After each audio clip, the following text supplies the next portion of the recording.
their map and some of their ordinances today, they call it quiet time between 11 at night and sunrise. They just call it quiet time.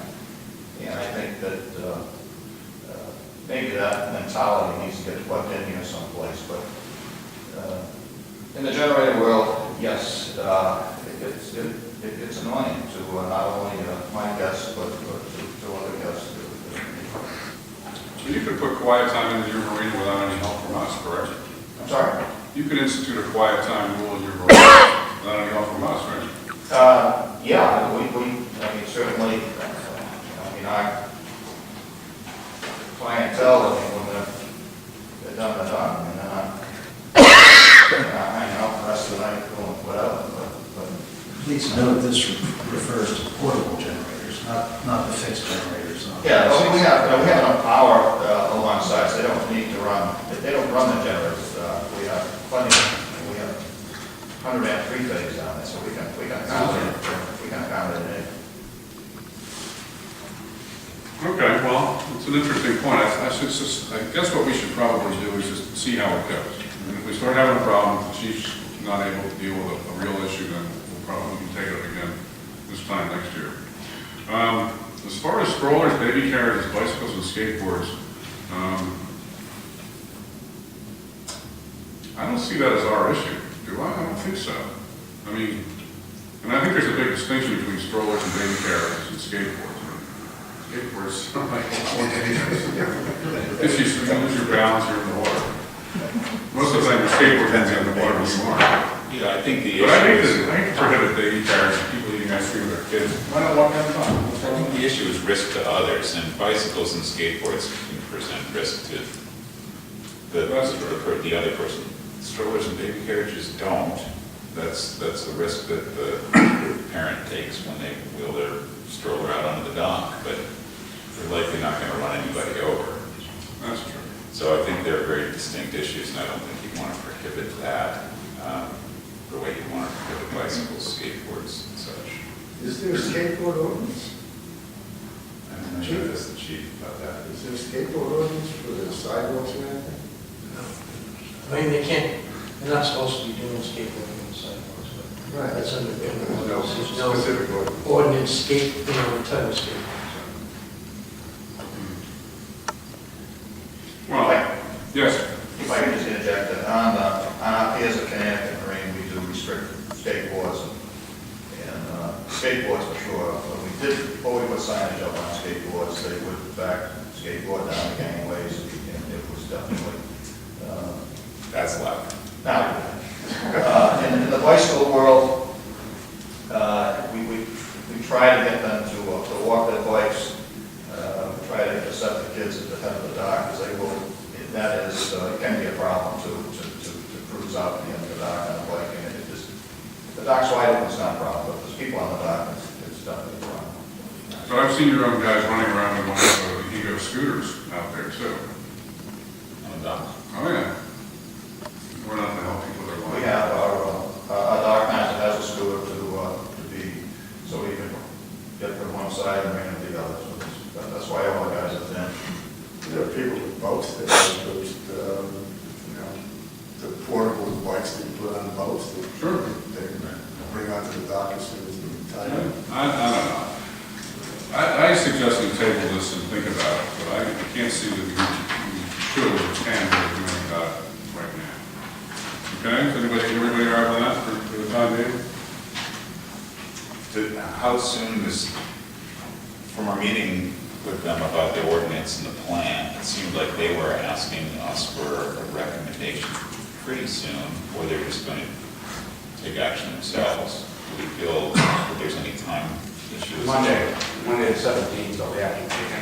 What's going to happen? We'll be taking action Monday the 17th based on recommendations you guys make On the fishing? on the woodpile pier.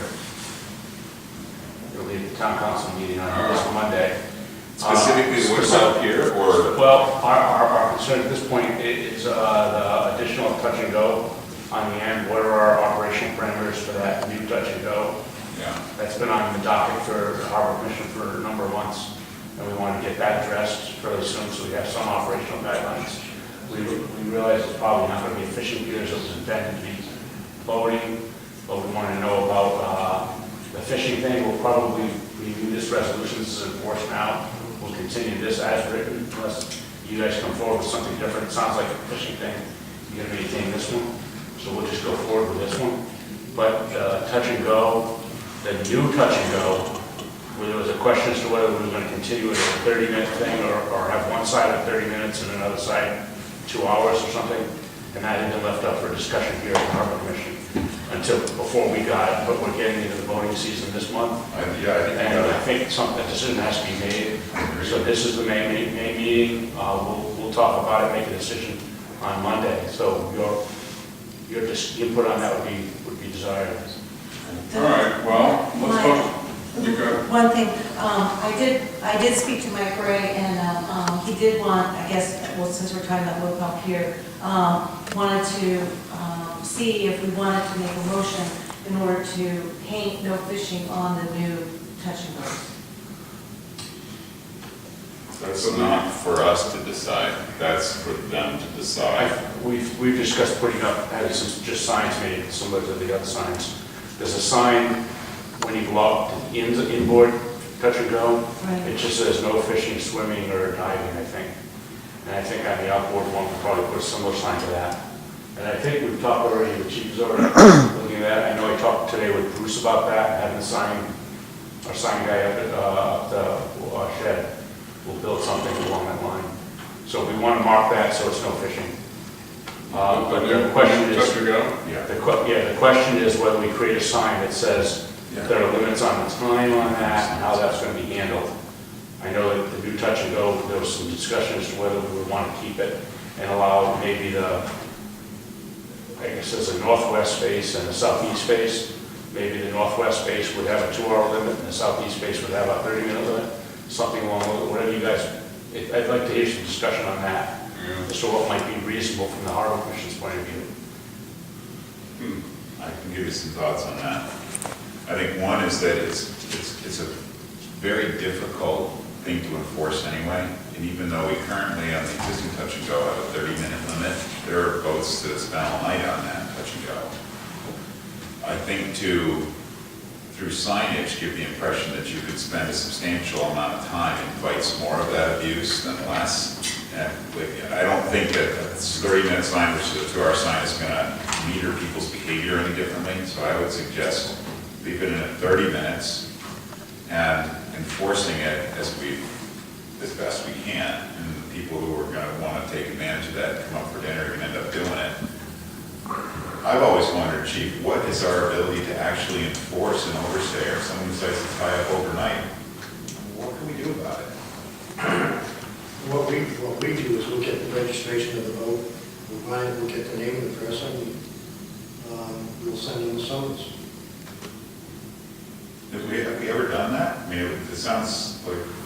Done it once last year. Yeah, we did it once. The other thing we do once in a while, if we know the person's definitely abusive, we'll take it and Bill's been gracious enough to tie it up to their mooring, one of the outside moorings, and then they come looking for their boat. And they have to either call the police station or see Mr. Munger to get the boat back. That's outrage justice. Well, it's like a towing regulation, right? Right. Well, it's telling them hopefully you extort them substantially to get service to their vessel. But it's just the idea, you know, Right. policing. Yeah, no, it's like a lot of these things. You don't have to enforce it every single time. If you get abused, you can do something about it. And furthermore, the touch and go is really for this quick pickup and delivery service, and it was ideally to serve the X many permit holders we have in our mooring fields. They can come and go and pick up baggage and people. We have a commercial marina with many, many feet of beautiful dock space that are designed to handle those who want to come over and enjoy our restaurants. If you want to come over and drop a couple $100 at Simpatico for dinner, then you could drop $60 to have to leave your boat carefully attended and have someone handle your dock.